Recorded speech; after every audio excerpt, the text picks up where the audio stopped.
नहमदुहु व नसल्ली अला रसूलिहिल करीम अम्मा बाद फ़अऊज़ु बिल्लाहि मिनश शैतानिर रजीम बिस्मिल्लाहिर रहमानिर रहीम। ये क्या था, किस लिए था, मदा क्या और माजरा क्या था, मुझे मालूम है ये जुज़ दो हरफ ला इलाहा क्या था। ये सारी काविशें थी दीन की इस्लाम की खातिर, ये सारी काविशें थी दीन की इस्लाम की खातिर, हजारों कलिफ्तें थी एक पाकिस्तान की खातिर। हजरात, जब मुल्क भर में यौम आज़ादी मनाया जाता है तो हर तरफ खुशियां होती हैं, जलसे जुलूस होते हैं, मगर ऐ आज़ादी का जश्न मनाने वालों, क्या तुम जानते भी हो कि इस मुल्क के लिए कितनी माओ के लगते जिगर कट गए, कितनी अस्मतें लुट गई, खून के कितने दरिया बह गए, आरज़ुओं के कितने महल जल गए। ऐ आज़ादी के शादियानों पर धड़कने वालों, क्या तुम जानते भी हो कि आज़ादी क्या है? क्या आज़ादी ये है कि हम जो चाहे खाएं, जो चाहे पिए, जो चाहे पहने और जिस तरह चाहे जिंदगी गुजारे?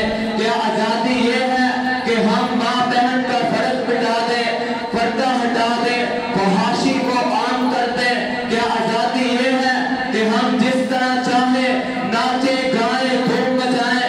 क्या आज़ादी ये है कि हम सूद को हलाल कर दें, शराब और जुआ आम कर दें? क्या आज़ादी ये है कि हम जिसका चाहे गला काट दें, जिसका चाहे हक दबा लें? हजरात, आज़ादी ये नहीं। अगर आज़ादी ये होती तो ये आज़ादी तो हमें हिंदुस्तान में भी हासिल थी। शराबखोरी और सूदखोरी की आज़ादी थी, फहाशी और बदमाशी की आज़ादी थी। फिर हमने क्यों लाखों बच्चे यतीम करवाए, क्यों हजारों बहनों और बेटियों की अस्मतें पामाल करवाई?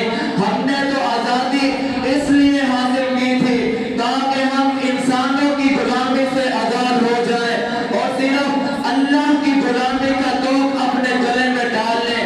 हमने तो आज़ादी इसलिए हासिल की थी कि अपने मजहब के मुताबिक जिंदगी गुजार सकें, अपने अलग तशख़्ख़ुस को कायम रख सकें, अपनी फिक्र, अपनी सोच के मुताबिक अपने मुआशरे को कायनात में उजागर कर सकें। मुस्लिम रहनुमाओं ने मुसलमानों के मुक्ति का नजरिया ला इलाहा इल्लल्लाह की बुनियाद पर मुसलमानों ने हिंद को अपने अलग वतन के लिए तैयार किया। हजरात, ये वो कौम है जो ला इलाहा इल्लल्लाह की बुनियाद पर उठी।